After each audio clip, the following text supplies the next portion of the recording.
ఇస్సాకు తన భార్య కొరకు, పిల్లలు లేకపోతే తన భార్య కొరకు, ఇస్సాకే తన భార్య కొరకు ఏం చేశాడు? ప్రార్థన చేశాడు. అలా ప్రార్థన చేసినప్పుడు యెహోవా అతని ప్రార్థన వినెను అన్నాడు. దేవుడు అతని ప్రార్థన విని, నీకు బిడ్డలు కావాలా ఇస్సాకు అని దేవుడు ఏం చేశాడు? 2 బిడ్డలను ఇచ్చాడు. ఎవరమ్మ వాళ్ళు? ఏసావు, యాకోబు. 2 బిడ్డలను ఇచ్చాడు దేవుడు. ఇప్పుడు అందులో ఇస్సాకు దగ్గరకు వచ్చేటప్పటికి 2 బిడ్డలను ఇస్తే, అబ్రహాము శారముకు వేరే సంతానం ఉంది, కానీ దేవుడు వారిని పరిగణలోకి తీసుకోలేదు.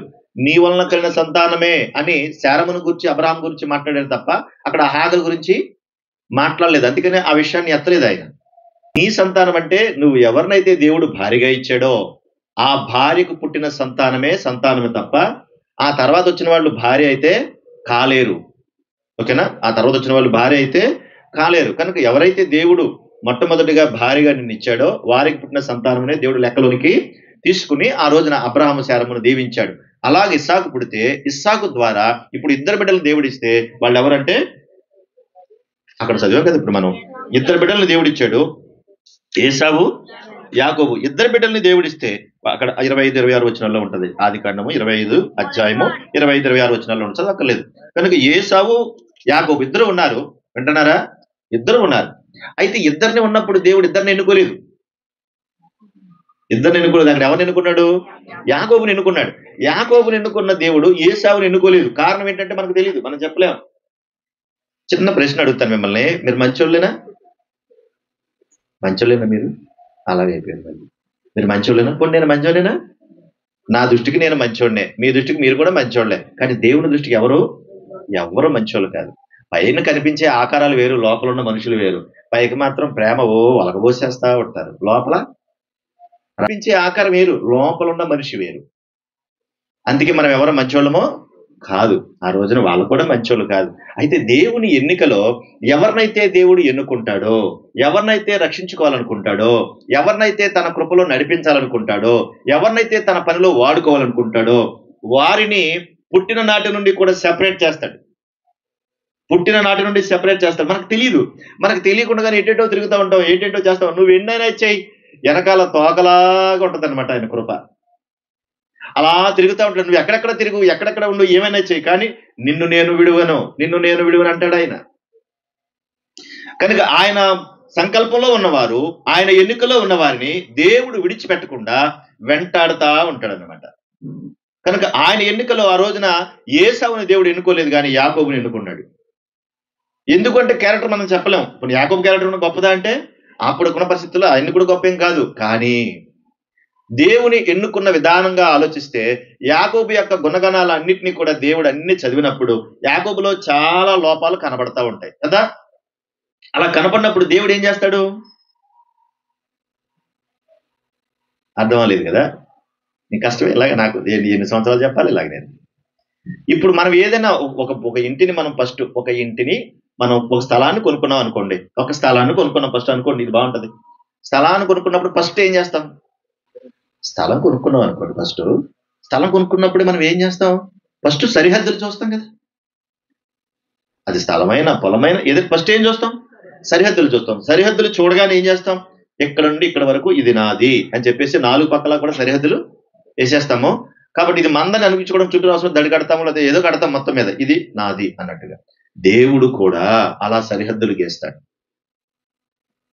నువ్వు నా వాడవు, నువ్వు నా దానవు, నువ్వు నా కొరకు బ్రతకాల్సిన దాను అని సరిహద్దులు గీస్తాడు. సరిహద్దులు గీసిన తర్వాత ఆ స్థలంలో ఏదైతే పేరుకుపోయిందో, ఎలాగైతే ఉందో అదంతా కూడా ఫస్ట్ చూస్తాడు. ఆ చెత్త అంతా నీ లోపల ఉంటది కదా, దాని అంతటిని చూస్తాడు. చెత్త తొలగించేటువంటి పని చేస్తాడు. అక్కడ స్థలంలో ఉన్నదంతా మనం ఎట్లాగైతే పడేసేస్తామో, మనల్ని శుద్ధి చేయడానికి రకరకాల ప్రయోగాలు చేస్తూ ఉంటాడు ఆయన. మనల్ని కాపాడడానికి, మనల్ని వాడుకోవడానికి ఎలా ప్రయోగాలు చేయాలో చేస్తూ ఉంటాడు. అందుకే యాకోబుని దేవుడు ఎన్నుకున్నాడు. అసలు యాకోబు యొక్క గుణం ఏంటని ఆలోచించాడు. యాకోబు ఎప్పుడు కూడా ఎక్కడుండేవాడంటే తల్లి చాటు బిడ్డగానే బతికేవాడు, ఆలోచించేవాడు, జ్యేష్ఠత్వం యొక్క విలువేంటో తెలుసుకున్నాడు. కానీ అన్నగారు ఏం చేశాడు? ఏసావు ఏముందిలే, ఇందులో పోతే పోయిందిలే, మనకేం కావాలి? తిండిపోతాడు. చాలా మంది తిండిపోతులు ఉంటారు. ఆ తిండికి భార్యను వదిలేస్తారు, పిల్లలను కూడా వదిలేస్తారు. ఆ తిండి వాళ్ళు పెట్టలేక చచ్చిపోతారు వాళ్ళు. కనుక అలాంటి తిండిపోతాడు. ఇటు కుటుంబంలో సరిగా ఉండడు, అటు సమాజంలో కూడా సరిగా ఉండడు. ఇలాంటి తిండిపోతులు చాలా మంది ఉన్నారు. వీళ్ళు కుటుంబాన్ని పట్టించుకోరు, ఎందుకంటే వాళ్ళు తిండే ముఖ్యం కనుక. ఆ రోజున తనేం చేశాడనంటే ఆ తిండిపోతాడు గనక ఆ కూర కూడా తన జ్యేష్ఠత్వ హక్కును విడిచిపెట్టేశాడు. విచిత్రం ఏంటంటే ఆ రోజుల్లో, ఈ రోజుల్లో పెద్ద కొడుకు చిన్న కొడుకు అని తేడా లేదు. పెద్ద కొడుకు వాళ్ళు పట్టించుకుంటారు ఏంటి? పట్టించుకుంటున్నారా? ఒట్టే ఒట్టే పో తెపో ఆరా అంటలేదా? ఇంటికి పెద్దోడంటే నువ్వు అమ్మ అని పిలిపించుకోవడానికి, నాన్న అని పిలుచుకోవడానికి. ఫస్ట్ నేను పిలిచింది ఎవరేంటి? ఫస్ట్ కూడా ఆ ఫలం ఇచ్చింది ఎవరేంటి? దేవుడు కదా. కనుక ఫలం గొప్పది కదా. ఆ రోజుల్లో జ్యేష్ఠత్వం అంటే చాలా హక్కు. తండ్రి తర్వాత తండ్రి స్థానం. కనుక ప్రతి ఒక్కరు కూడా ఆ తండ్రి స్థానంలో ఉన్నటువంటి స్థితి అలాంటిది కనుక దాన్ని చాలా తృణప్రాయంగా వదిలిపెట్టేశాడు. దేనికోసం అంటే నీ జ్యేష్ఠత్వం నాకు కావాలి. యాకోబు తక్కువడేం కాదు. ఎందుకంటే ఆ జ్యేష్ఠత్వం యొక్క విలువ తెలిసినోడు గనక అది నాకు ఇచ్చేస్తే ఈ కూర నాకు పెడతాను కావాలంటాడు. కూరదేముంది అని అనుకోలేదు యాకోబు. అది తింటే పోయేదానికి అనుకోలేదు కూడా ఈ ఏసావు కూడా. పోతే పోయింది అనుకున్నాడు జ్యేష్ఠత్వాన్ని చాలా ఈజీగా కాలదనుకున్నాడు. చాలా మంది దేవుని యొక్క కృప వెంటాడుతూ ఉంటే చాలా లోకువుగా చూస్తారు, చాలా తేలిగ్గా చూస్తారు. దేవుని కృప వెంటాడుతూ ఉంటే ఈజీగా కాలదనుకుంటారనమాట. దేవుడు బతిమాలినప్పుడు మాట వినరు, దేవుడు వార్త వినిపించినప్పుడు మాట వినరు, దేవుడు సంగతి తెలియజేస్తున్నప్పుడు మాట వినరు, అసలు లోబడేటువంటి మనసు రాదు. ఆ తర్వాత దేవుడు తన కృపను విడిచిపెట్టి తన ఉగ్రతను చూపిస్తాడు. ఆ సమయం వచ్చేటప్పటికి అప్పుడు లబో దిబో అని ఏడుస్తారు. అందుకనే పెద్దవాళ్ళు కూడా అంటారు ఏమని, దీపం ఉండగానే ఇల్లు చక్కబెట్టుకో అని. ఎందుకంటే దీపం ఆరిపోయాక చేసేది ఏముంటది? కనుక దేవుడు కూడా కొంత సమయాన్ని ఇస్తాడు. ఆ సమయాన్ని యాకోబును చూస్తున్నాడు. యాకోబు యొక్క గుణగణాలన్నీ చూసినప్పుడు, అతన్ని పరిశీలన చేసినప్పుడు అతనిలో ఉన్న వాటిని అన్నింటినీ కూడా చక్కగా నెమ్మదిగా సెపరేట్ చేస్తున్నాడు. ఆ తర్వాత అక్కడ కొన్ని గొడవలు జరగడం, ఒరే నువ్వు నా జ్యేష్ఠత్వం తీసేసుకున్నావన్నాడు. తండ్రిని పిలిచి ఆశీర్వాదం పోగొట్టుకున్నాడు. యాకోబేమో దొంగచాటుగా ఆశీర్వాదాన్ని సంపాదించుకున్నాడు. ఇదంతా షార్ట్ కట్ లో చెప్తున్నాను, మనకు తెలుసు కాబట్టి. అయితే ఈ స్థితి అంతటినీ కూడా యాకోబుకు తెలియదు. దేవుడు నన్ను నిలబెడతాడని యాకోబుకు తెలియదు. నేను దేవునికి దూరం అవుతున్నానని ఏసావు కూడా తెలియదు. అయితే నెమ్మదిగా ఆ రోజున ఏమైపోయింది, నువ్వు ఇక్కడ విడిచిపెట్టి నువ్వు పద్దనరాం వెళ్ళిపోరా, అక్కడ మీ మేనమామ ఉంటాడు లాభం దగ్గరికి పోరా అని చెప్పేసి తల్లి ఏం చేసింది, అన్నగారికి తెలియకుండా చాలా జాగ్రత్తగా నెమ్మదిగా పంపించేసింది. అలాగ చేరుకున్నాడు అక్కడికి వెళ్ళి ఏం చేశాడో తెలుసా? దేవుని ఎన్నిక, దేవుని సంకల్పం, దేవుని వాడుక చెప్తున్నాను మీకు. అక్కడికి తీసుకెళ్ళి ఆహా నువ్వు మాట వినే స్థితి నీకు లేదు, నీకు బాగా కోపం ఎక్కువ, బాగా గర్వం ఎక్కువ, అహంభావం ఎక్కువ, ఎవడ మాట వినే స్థితి నీకు లేదు. కాబట్టి ఫస్ట్ నేను ఏం చేయాలంటే నిన్ను వంచుతానురా అంటాడు దేవుడు, నీ బెండు తీస్తానురా అంటాడు దేవుడు. అసలు ఎంత అద్భుతంగా ఉంటుందో తెలుసా ఆయన విషయాలు వింటే, ఎంత అద్భుతంగా ఉంటుందో. ఫస్ట్ చూడండి, ఇప్పుడు గుర్రానికి ట్రైనింగ్ ఇస్తారు. గుర్రానికి నాడాలు వేసి దాన్ని కట్టేటప్పుడు అది మాట వింటది అనుకుంటున్నారా? మాట వినదు. దాన్ని వంచడానికి ఎలా చేయాలో అలా చేస్తారు వాళ్ళు. దానికి ఫుల్గా ట్రైనింగ్ ఇస్తారు, చిత్తకబాదుతారు. ఇంకా దానికి ట్రైనింగ్ ఉంటుంది. ఆ ట్రైనింగ్ పీరియడ్ తీసుకునేదాకా కూడా నీకు కష్టాలే. ఆ ట్రైనింగ్ లో తట్టుకున్న వాళ్ళే నిలబడగలుగుతారు. కనుక యాకోబుని తీసుకెళ్ళి ఆహా నువ్వు ఫ్రీడమ్ స్వేచ్ఛ కోరుకుంటున్నావు కదా, నీకు కావాల్సింది అదే కదా, సరే నీకు ఎలా నేర్పాలో నేను నేర్పుతాను అన్నాడు. తీసుకెళ్ళి అక్కడ పెట్టాడు. తీసుకెళ్ళి వెళ్ళగానే ఎదురుగుండా మహా అందగత్తి కనబడుతుంది. ఎవరావిడ చెప్పండి అమ్మ పిల్లలారా, ఎవరు కనబడుతుంది? అంతే, రాహేల్ని చూడగానే స్టన్ అయిపోయాడు. ఎందుకంటే రాహేల్ చాలా అందగత్తి కనుక రాహేల్ని చూడగానే స్టన్ అయిపోయాడు. దేవుడు చూసావా రాహేల్ని? చూశాను రైట్ చూసావు కదా, నీ సంగతి చెప్తాను అన్నాడు. మరి ఏంటి ఆయన అంటే, మరి నీ కూతుర్ని పెళ్లి చేసుకుందాం అనుకుంటున్నాను మామ అన్నాడు. ఎవరు మామ? పెళ్లి చేసుకుందంటే వెరీ గుడ్, చేసుకో, దానికే ఉంది నాయన, ఎన్ని సంవత్సరాలు చేస్తావు? మరి కొలువు చేస్తావా? కొలువు చేయి అన్నాడు. వెంటనే పెళ్లి చేశాడా? కొలువు చేశాడు. చూడండి, కొలువు చేశాడు. 7 సంవత్సరాలు కొలువు చేసి అక్కడ పాలేతనం చేశాడు. మరలా ఆ తర్వాత అయిపోయిన తర్వాత నెమ్మదికి తీసుకెళ్ళి ఎవరిని చేశాడు? పెద్దవాడిని చేసేసాడు. మాయ చేశాడు. ఇదేంటి మామ ఇలా చేసావు అంటే, అవును మరి, అసలు దేవునికి తెలియకుండా ఏమైనా జరుగుతాయా? తిరిగి ఆ తర్వాత మళ్ళీ చెయ్యి, దాన్ని ఏముందిరా బాబు, నీకు ప్రేమ ఎక్కువ కదరా బాబు, మళ్ళీ 7 సంవత్సరాలు చేయాలి, మళ్ళీ ఇంకొక 7 సంవత్సరాలు చేయి, దానికేముంది, కొలువు చేయి అంటే. ఇది ఏంటో తెలుసా? మనం రివర్స్ అర్థం చేసుకోవద్దు. ఇది ఏమిటనంటే ట్రైనింగ్ పీరియడ్. తనకు ఏదైతే ఉందో వాటిని అన్నింటిని కూడా తగ్గిస్తా ఉన్నాడు. ఓ పక్క నుంచి నేర్పుతా ఉన్నాడు, పాఠాలు నేర్పుతున్నాడు. ఓ పక్కన యజమాని దగ్గర ఉండడం, గొర్రెలు మేపడం, మేకలు మేపడం, ఆ యజమానికి లోబడి ఉండడం, ఇవన్నీ నేర్పుతున్నాడు. అన్ని నేర్పిన తర్వాత, అన్ని అయిపోయిన తర్వాత భార్యలు పెళ్లి చేసుకున్నాడు. కావలసిన సంపద వచ్చింది. అన్ని సిద్ధపడిపోయిన తర్వాత నెమ్మదిగా మళ్ళీ పురుగురుపుతున్నాడు. ఏంటో తెలుసా? ఇదిగో మీ నాన్న ఇంతవరకులాగా నన్ను చూడలేదు. ఎవరు నాన్న? లాబాను మామ. మీ నాన్న ఇంతవరకులాగా నన్ను చూడలేదు, ఇంతవరకు వచ్చినప్పుడు ప్రేమగా చూశాడు, ఇప్పుడు అలా చూడలేదు. ఇంతవరకు చూసిన ప్రేమకి ఇప్పుడు చూసిన ప్రేమకి తేడా ఏంటంటే, ఇంతవరకు నువ్వు ఒంటరిగా వచ్చావు, కానీ ఇప్పుడు ఎలా వచ్చావు? ఇప్పుడు అతన్ని మించిపోయావు. ఎందుకంటే ఇంతవరకు నువ్వు ఒంటరిగా వచ్చావు, అప్పుడు నీకంటూ ఏమీ లేదు. మీ తండ్రి ఇంటిని విడిచిపెట్టావు, నువ్వు ఉన్న దేశాన్ని విడిచిపెట్టావు, నువ్వు బంధువుల ఇల్లు కూడా విడిచిపెట్టి ఇప్పుడు ఈ బంధువుల ఇంటికి వచ్చావు. ఇక్కడికి వచ్చిన తర్వాత ఏం చేసావు? నా దగ్గర ఉండి, నా దగ్గర పాలిదానం చేసి, నా దగ్గరే ఉండి, నేను కామందునైతే కామంద కన్నా మించిపోయి పెద్ద కామంది అయిపోయి నువ్వు కావలసినవన్నీ సంపాదించేసుకుని అలా ఉంటే మరి నాకేం పడుతుంది ఇప్పుడు? నిన్న కాక మొన్న వచ్చాడే అంత సంపాదింతే నేను ఎంత సంపాదించాలరా అని అనుకోరండి. కనుక ఆ రోజున యాకోబు దగ్గర ఉన్నటువంటి పరిస్థితులు ఏంటంటే, దేవుడు అతన్ని వాడుకున్నాడు, నడిపించాడు, నేర్పించాడు. ఇప్పుడు దేవుడే మళ్ళీ సెపరేట్ చేస్తాడు. అతనికి బుద్ధి రావడానికి ఎక్కడ పంపించాడు? లాభాన్ దగ్గర పంపించాడు. అన్ని వచ్చిన తర్వాత అర్థమైంది, నేను చేసిన పనులన్నీ నాకు అర్థమయ్యాయి, నేను చేసింది నా నెత్తి మీదకి వచ్చిందని అర్థమయ్యింది. కనుక ఇంతవరకులాగా మీ నాన్న లేడు, ఇక్కడ మనం ఉండలేమమ్మా, మరి వెళ్దామంటే అప్పుడు దాకా కూడా రాహేలు కూడా వెళ్తానన్న మాట అనలేదు. ఏమంటే ఒక్కడే ఎక్కడికి వెళ్తాడు? భార్యలు ఉన్నారు, బిడ్డలు ఉన్నారు, సంతానం ఉంది, సంపద ఉంది, నువ్వు పోతే పో అందనుకోండి రాహేలు, ఎక్కడికి వెళ్తాడు కదా? అందుకని భార్య ఒప్పుకునే వరకు కూడా దేవుడు అక్కడ ఉంచాడు. ఆ తర్వాత నెమ్మదిగా భార్య ద్వారా అన్నాడు, సరే మన వద్దు ఇక్కడ ఉందాం, వెళ్ళిపోదాం, వద్దు మన ఇక్కడ ఉండొద్దు. ఇప్పుడు సెపరేట్ చేయడం మొదలు పెట్టాడు. ఇప్పుడు యాకోబుని తీసుకుని బయలుదేరారు, సంపదను తీసుకుని బయలుదేరారు. అందరూ కలిసి బయలుదేరుతా ఉండగా ఇప్పుడు భయం పట్టుకుంది. ఏంటంటే తను వెళ్ళేది ఏదేమో దోషం. ఏదేమో దోషం అంటే ఏసావు సంతానం, తను అన్న కదా ఏసావు. ఇప్పుడు ఆ ఏసావు వస్తా ఉంటాడు ఎదురుగా. ఎప్పుడు మోసం చేశాడో వెళ్ళిపోయాడు కదా. అప్పుడు మరి కొన్ని సంవత్సరాల క్రితం మోసం చేసి వెళ్ళిపోయి ఇప్పుడు వస్తున్నాడు. ఇప్పుడు వీడిని వేసేద్దాం అనుకుని ఏసావు అనుకుంటాడేమో, ఎక్కడ అన్నగారు కొట్టి చంపేస్తాడేమోనని భయపడతా వస్తా ఉన్నాడు. అలా వస్తున్న సమయంలోనే ఎదురయ్యాడు. తన అన్నగారికి ఎదురవుతున్న సందర్భంలోనే అక్కడ దేవుడితో మళ్ళీ మాట్లాడుతూ ఉన్నాడు. 32వ అధ్యాయం మొదటి వచనం. యాకోబు దేవుని ఎన్నికలో, దేవుని ప్రణాళికలో యాకోబును దేవుడు ఏర్పాటు చేసుకుని యాకోబుకు అన్ని నేర్పించి ఇప్పుడు మరలా యాకోబును సెపరేట్ చేసి మరలా తిరిగి తీసుకొస్తా ఉన్నాడు. 32వ అధ్యాయం. యాకోబు తన త్రోవను వెళ్ళుచుండగా దేవదూతలను ఎదుర్కొనిరి. యాకోబు వారిని చూసి ఇది దేవుని సేన అని మహనీయమని పేరు పెట్టెను అన్నాడు. అక్కడికి వచ్చారు, అక్కడ అందరిని చూశాడు, ఆ దేవుని సేనను చూశాడు. ఆ తర్వాత 9వ వచనం. అప్పుడు యాకోబు, నా తండ్రి అయిన అబ్రహాము దేవా, నా తండ్రి అయిన ఇస్సాకు దేవా, నీ దేశమునకు నీ బంధువుల యుద్ధకు తిరిగి వెళ్ళుము, నీకు మేలు చేస్తాను నాతో చెప్పిన యెహోవా అన్నాడు. అంటే ఏంటన్నమాట, ఏం చెప్పాడు అనమాట? యాకోబుతో దేవుడు మాట్లాడుతున్నాడు. ఇప్పుడు చూడండి, ఆదికాండం 31వ అధ్యాయం. దేవుడు మాట్లాడిన మాటలు జ్ఞాపకం చేస్తున్నాడు. 40 వచ్చిన భాగం నుంచి. పగటి ఎండకు రాత్రి మంచుకు నేను క్షీణించిపోతుని, నిద్ర నా కనులకు దూరమాయను. ఇది వరకు నీ ఇంటిలో 20 ఏండ్లు ఉంటిని, నీ 2 కుమార్తెల నిమిత్తం 14 ఏండ్లు, నీ మంద నిమిత్తం 6 ఏండ్లు నీకు కొలువు చేశాను, అయినా నువ్వు నా జీతం 10 మార్లు మార్చావు. ఇప్పుడు బాధపడుతున్నాడు. చూసారా, నీ 2 బిడ్డల కోసం చేశాను, కొలువు చేశాను, 6 సంవత్సరాలు మళ్ళీ నీకు మళ్ళీ కొలువు చేశాను, ఎండకు ఎండాను, వానకు తడిచాను, నానా బాధలు పడ్డాను, ఇంత శ్రమ నేను అనుభవించాను అంటున్నాడు. ఇప్పుడు మరి ఈ స్థితి అప్పుడు ఉందా అమ్మా? మరి ఈ స్థితి అప్పుడు ఉందా? అప్పుడు చక్కగా నున్నగా దొండగా మంచి ఎర్రపండులా ఉన్నాడు. ఎవరైనా యాకోబు గారు అమ్మ దగ్గర ఉండి అమ్మ చాటు బిడ్డలాగా తిరుగుతా ఉన్నాడు.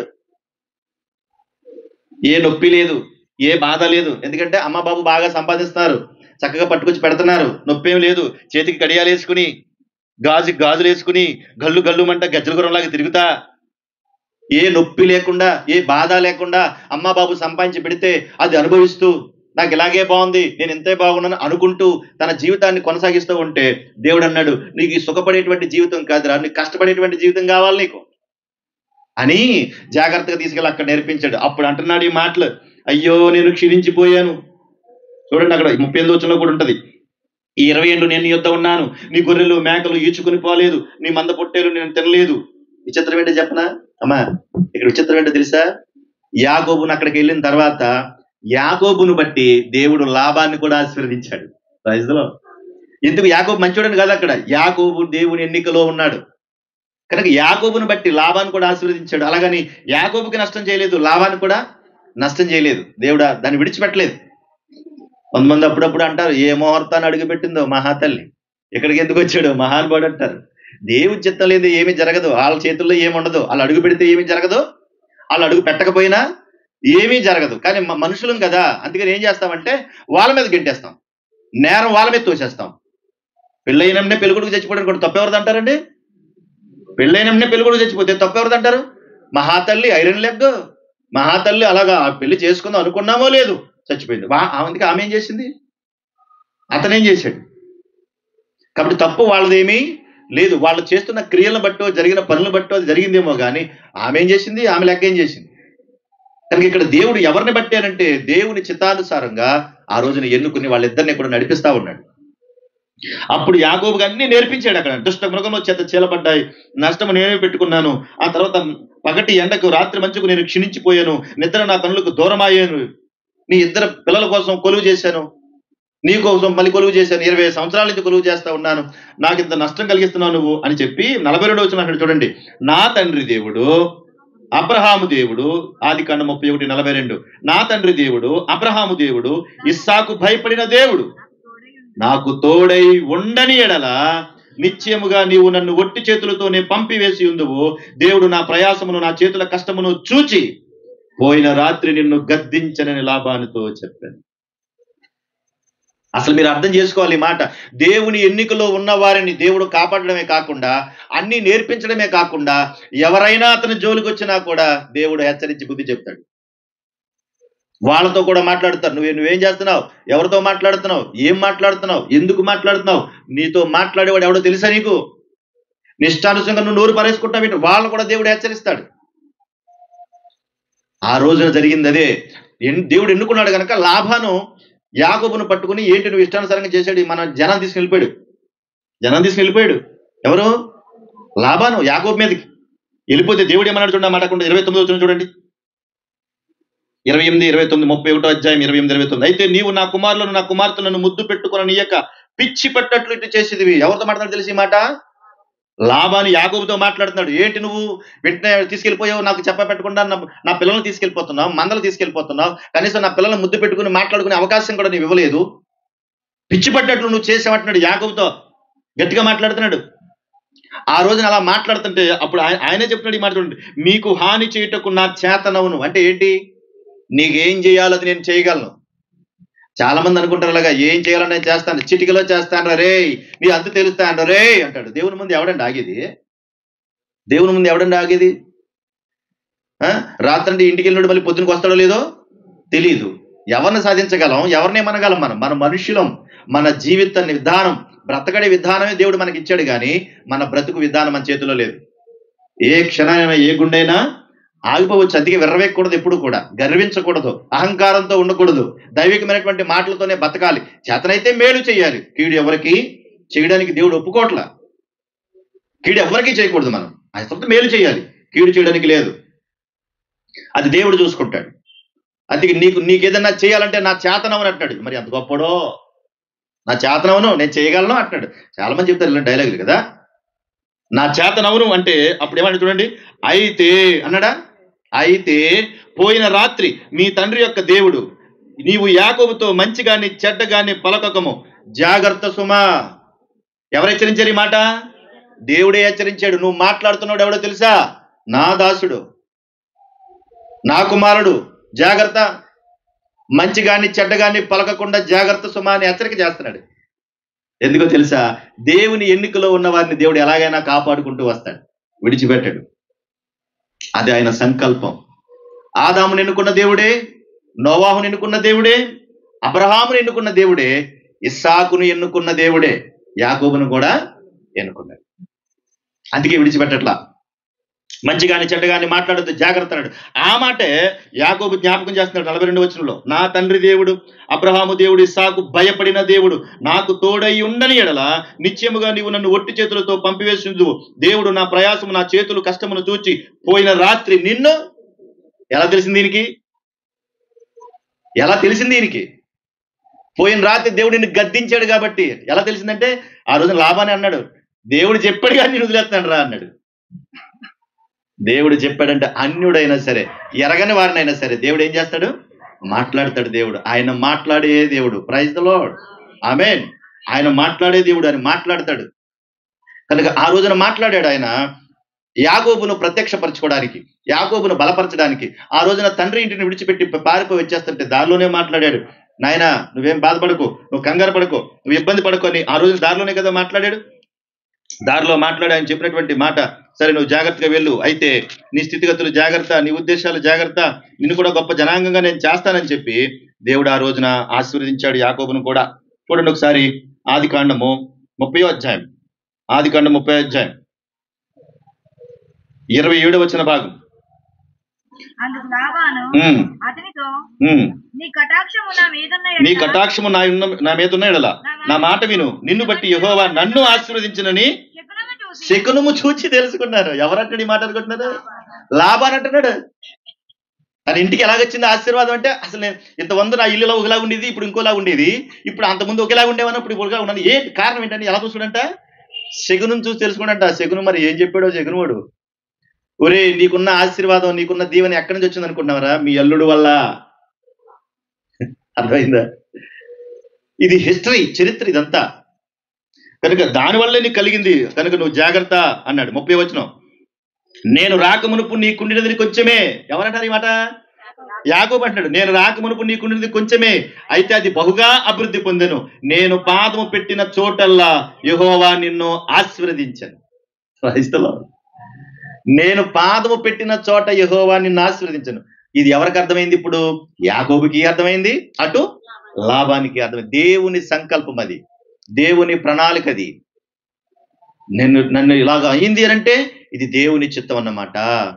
లాబాన్ అలాగయ్యాడంటే ఇది కూడా దేవుని చిత్తం అన్నమాట అని అప్పటికి అర్థమైంది, తెలిసింది. దేవుడు నాకు తోడుగా లేకపోతే అసలు నేను ఏమీ చేయలేను కదా అని అంటున్నాడు అప్పుడు మాంగారుతో. అందుకే మామతో మాట్లాడుతున్నాడు, ఒకవేళ దేవుడే నాకు తోడుగా లేకపోతే నేనేమీ చెయ్యలేనటువంటి విషయాన్ని జ్ఞాపకం చేస్తున్నాడు. ఇదంతా ఎందుకు అనంటే దేవుడు తన సంకల్పానుసారముగా యాకోబుని ప్రత్యేకపరుస్తున్నాడు.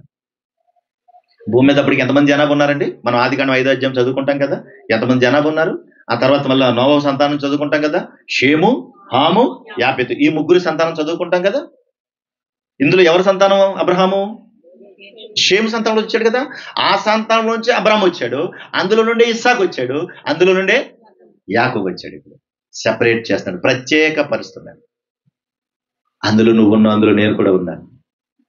అసలు ఈ భూ ప్రపంచం మీద ఉన్నటువంటి కోట్ల జనాభా, వారి యొక్క పుట్టుక పరమార్థం, వారి యొక్క ఆలోచన విధానాలన్నీ దేవుడు నడిపించుకుంటా వస్తున్నాడు. ఆ తర్వాత యాకోబుకి అర్థమైంది ఏమంటే, నేను చేసింది తప్పే, మా అన్నగారిని మోసం చేశాను, మా అన్నగారికి రావాల్సిన దీవెన కూడా నేను దొంగిలించాను, ఇవన్నీ నా చేసిన తప్పే. కనుక దేవుడే తోడై ఉండకపోతే నాకేమీ దొరికేది కాదు కదా, కనుక దేవుడు సహాయం చేస్తేనే కదా నేను బ్రతకగలిగాను అనే విషయం అతనికి అర్థమైంది. ఇప్పుడు ఎప్పుడైతే అన్ని సంవత్సరాలు విడిచిపెట్టొచ్చాడో ఆ ఏసావు ఎదురుపడతాడేమని భయపడతా వస్తా ఉన్నాడు. ఇప్పుడు వస్తా ఉంటే అప్పుడు అంటున్నాడు, నాయనా వెళ్తున్నావా? వెళ్తున్నాను. అక్కడ మాట్లాడుతూ అంటాడు 32వ అధ్యాయంలో, చూడండి 32వ అధ్యాయంలో దేవుడికి ప్రార్థన చేస్తూ ఉంటాడు. 9వ వచనం, 32:9. అప్పుడు యాకోబు, నా తండ్రివైన అబ్రహాము దేవా, నా తండ్రి అయిన ఇస్సాకు దేవా, నీ దేశమునకు నీ బంధువుల యొద్దకు తిరిగి వెళ్ళుము, నీకు మేలు చేసేదని నాతో చెప్పిన యెహోవా. ఏమంటున్నాడు ఇప్పుడు? అప్పుడు చెప్పాడండి, అమ్మ దగ్గర ఉన్నప్పుడు వెళ్తున్నాను దేవా అన్నాడా? అన్నగారికి చిక్కుడుకాయలు కూరేస్తున్నప్పుడు చెప్పాడా, దేవా ఇది మంచిదేనంటావా అన్నాడా? ఎందుకు చెప్పనా, నీ హృదయము క్రొవ్వినది అన్నాడు దేవుడు. అంటే ఏంటి? తెలిసి తెలియకుండా చాలా పనులు చేసేస్తా ఉంటాం, మనకు కూడా తెలియదు. కళ్ళు మూతలు పడిపోతాయి, కళ్ళు మూసిపోని ఏంట్రా అంటాం కదా అప్పుడప్పుడు. కళ్ళు మూసిపోయిన వాళ్ళు ఇష్టం వచ్చినట్లు బతుకుతారు, ఇష్టానుసారంగా జీవిస్తారు. ఇది దేవుని సంకల్పమేనా? ఇది దేవుని చిత్తమేనా? ఇది దేవుని ప్రణాళికేనా? అందుకేనా దేవుడు నన్ను ఇలా నడిపిస్తున్నాడనే ఆలోచన ఉండదు. కనుక ఆ రోజున తెలియక చేసిన దాన్ని ఇప్పుడు ఏం చేస్తున్నాడు? తెలిసి ఒప్పుకుంటున్నాడు, దేవుని దగ్గర ఒప్పుకుంటున్నాడు. నా తండ్రివైన అబ్రహాము దేవా, ఇస్సాకు దేవా, నీ బంధువుల ఇంటికి వెళ్ళు, నీకు మేలు చేస్తానని చెప్పిన దేవా, నీవు నీ సేవకునికి చేసిన సమస్తమైన ఉపకారములకును సమస్త సత్యమునకును అపాత్రుడను. దేవా, ఏమాత్రం ఎన్నిక లేదు ప్రభా నాకు. అపాత్రుడనంటే నేను పాత్రుడను కాను అని అర్థం. దేనికి? ఏ విషయం అంటే నేను పాపాత్ముడను, పనికిరాని వాడిని, దుష్టుడను, మూర్ఖుణ్ణి, మోసగాన్ని, వ్యర్థుడను, పాపంతో నిండినవాడను. దాని అర్థం ఇది. అపాత్రుడు అంటే మనం కూడా ఒకప్పుడు ఎలాంటి వాళ్ళం అనమాట. ఎలాంటి వాళ్ళం? అపాత్రులం. మనం ఎందులో అపాత్రులు అంటే అన్ని విషయాల్లో కూడా దేవునికి అవిధేయులం, కోపదారులం, వ్యతిరేకులం, పాపం సంబంధమైనటువంటి జీవితాన్ని బ్రతికిన వాళ్ళం, మోసం చేసిన వారం, దుర్మార్గంగా బ్రతికిన వారం. అలాంటి స్థితి నుండి ప్రభువైన యేసుక్రీస్తు వారు ఏం చేశారు? మనకి తన పరిశుద్ధతనిచ్చి, తన కృప చూపించి, తన ప్రేమనిచ్చి, మనకు విడుదలనిచ్చి మనల్ని పరిశుద్ధుల సహవాసములో గుంపులో జాయిన్ చేశాడు. అపాత్రమైన బతికిన వాళ్ళని పాత్రులుగా చేశాడు. రైతుల ఒకవేళ ఆయన అలా చేయకపోతే మన బతికేమయ్యేది? మనం కూడా అలాగే ఉండేవాళ్ళం. కనుక ఆ రోజు యాకోబుకి అర్థం కాలేదు తనేమిటో, ఈ రోజు అర్థమైంది తనేమిటో. అందుకే అంటున్నాడు, ప్రభువా నేను అపాత్రుడను, ఈ చేతి కర్రతోనే ఈ యొర్దాను దాటాను, ఇప్పుడు 2 గుంపులయ్యాను, ఎలా ప్రభువా ఇప్పుడు మా అన్నగారు వస్తున్న నన్ను నిలిచేస్తాడేమో. ఆ రోజున మాట్లాడుకుంటూ వస్తున్నప్పుడు దేవుడు తన కృపను చూపించి తన దర్శనాన్ని చూపించాడు. 23వ వచనంలో, యాకోబు వారిని తీసుకుని ఏరు దాటి తన కలిగినదంతా పంపివేశాను, యాకోబు ఒక్కడు మిగిలిపోయాను, ఒక నడు తెల్లవారు వరకు అతనితో పెనుగులాడాను, తాను అతన్ని గెలవకుండా చూచి తొడగూటి మీద అతన్ని కొట్టెను. అప్పుడు అతడు ఆయనతో పెనుగులాడటం వలన యాకోబు తొడగూడు వసిలెను, తెల్లవారుచున్నది కనుక నన్ను పోనీయమనగా అతను నేను పోనీయను అన్నాడు. ఆయన నీ పేరేమిటి? నువ్వు నన్ను ఆశీర్వదించితేనే గాని నిన్ను పోనీయను. పట్టుపట్టాడు. ఇప్పుడు తెల్లవారులు ప్రార్థన చేస్తాడంట. ఏమని? యాకోబు తెల్లవారులు ప్రార్థన చేస్తాడమ్మా. ఆయన అంశం ఏంటి? నన్ను. దీవెన కాదు అక్కడ, ఆశీర్వాదం. దీవెన వేరు, ఆశీర్వాదం వేరు. దీవెన వేరు, ఆశీర్వాదం వేరు. దీవెన అంటే మన ఇల్లు, మన వాకలి, మన బట్టలు, మనం చేసుకునేటువంటి పనులు, మనకున్న వస్తువులు, ఇవన్నీ దీవెనలు. ఆశీర్వాదం ఊరికనే రాదు.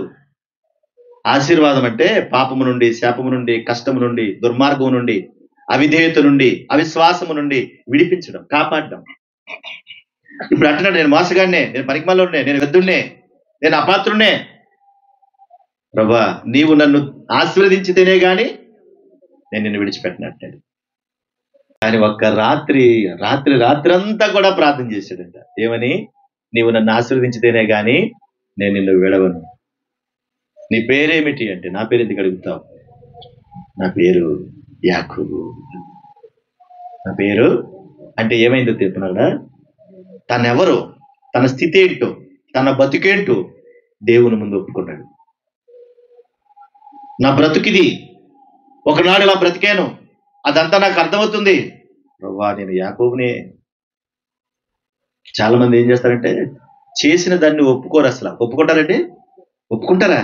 అస్సలు ఒప్పుకోరు. నువ్వేమని అనుకో, నేను ఎవరో తెలుసా, నేను ఎలా ఉంటానో తెలుసా అంట, అసలు ఒప్పుకోరు. చేసేది చేసేస్తారు, కానీ ఒప్పుకోవడానికి ఇష్టం ఉండదు. ఇష్టం ఉంటుందా? ఏమంటే ఎప్పుడైనా భార్యకి సారీ చెప్పారా?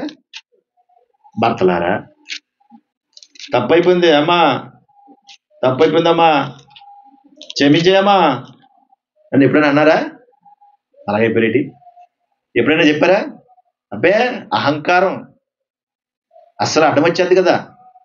అంటే మనం చెప్పడానికి ఇష్టం ఉండదు, అసలు చెప్పం మనం. పోనీ మీరైనా మీ భర్తకు చెప్పారా? సారీ అండి, ఏమనుకోకండి, ఉప్పు వేయబోయి కారం వేసాను, కారం వేసిపోయి మసాలా వేసాను, సారీ అండి మీరు ఎప్పుడైనా చెప్పారు? పోనీ వాళ్ళు చెప్పలేదు అనుకోండి, మీరైనా చెప్పారా? చెప్పలేదా? చెప్పుకోవాలి. ప్రేమ ఉన్నప్పుడు క్షమాగుణం కూడా ఉంటది. ప్రేమ ఉన్నప్పుడు క్షమాగుణం ఉంటది. యాకోబు తన జీవితాన్ని దేవుని ముందు పెట్టాడు. ఒక్క మాటలో చెప్పాడు, నీ పేరేమిటి అంటే ఏమన్నాడు? యెహోవా నా పేరు యాకోబు. అంటే ఏంటి? నా బ్రతికిది, నా జీవితం ఇది, నాకు అర్థమైంది అంటే అప్పుడు ఆయన చెబుతున్నాడు. అక్కడ చూడండి, ఆయన నీ పేరేమని అడుగగా అతడు యాకోబు అని చెప్పాను. అప్పుడు ఆయన, ఆదికాండం 32వ అధ్యాయం 26 చదువుతున్నాను, నీవు నన్ను ఆశీర్వదించితేనే నేను పోనీనని చెప్పాడు. నీవు నీ దేవునితోనూ మనుషులతోనూ పోరాడి గెలిచితివి గనుక ఇక మీదట నీ పేరు ఇశ్రాయేలే గాని యాకోబు అనబడదు. యాకోబు అంటే మోసగాడు, ఇశ్రాయేలు అంటే దేవునితో పోరాడువాడు అని చూడండి. అక్కడ పుట్టినట్లు రాయబడి చూడండి. అక్కడ ఏమనుంది? అక్కడ దేవునితో పోరాడువాడు అంటే ఆశీర్వాదం పొందినవాడు. Praise the lord. శపించబడిన వాడు మోసగాడు యాకోబు అయితే ఆశీర్వదించబడిన వాడు ఇశ్రాయేలు. అంటే దాని అర్థం ఏంటంటే తనకు మారు మనసు వచ్చింది, తన పాప జీవితాన్ని విడిచిపెట్టాడు, పరిశుద్ధమైనటువంటి జీవితంలో అడుగు పెట్టాడు. అప్పటి వరకు కూడా అబ్రహాము దేవా, ఇసాకు దేవా అని మాట్లాడిన వాడు, నా తండ్రి దేవా అన్నవాడు దేవుణ్ణి బ్రతిమాలుకుని తన జీవితాన్ని పరిపూర్ణం చేసుకున్నాడు.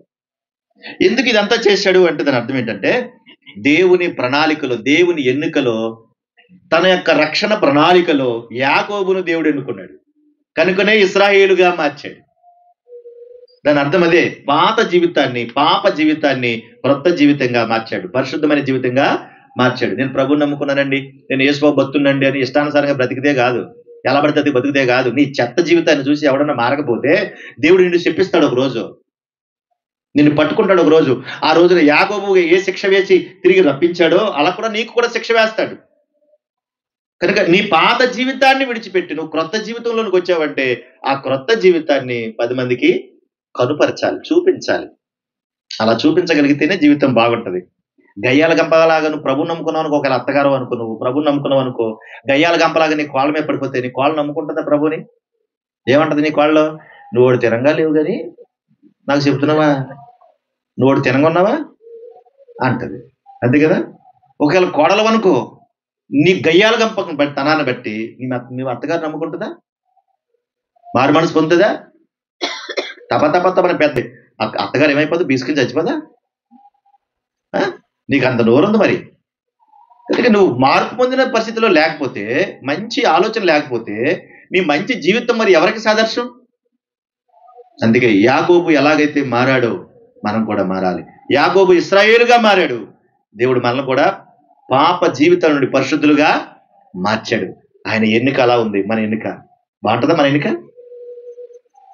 బాగుంటుందా? మన ఎన్నిక ఎలా ఉంటుందో తెలుసా? మనం ఎవరైతే బాగా భోజనాలు పెడతారో, ఎవరైతే బాగా డబ్బున్నోళ్ళు ఉంటారో వాళ్ళు ఎన్నుకుంటాం మనం కదా.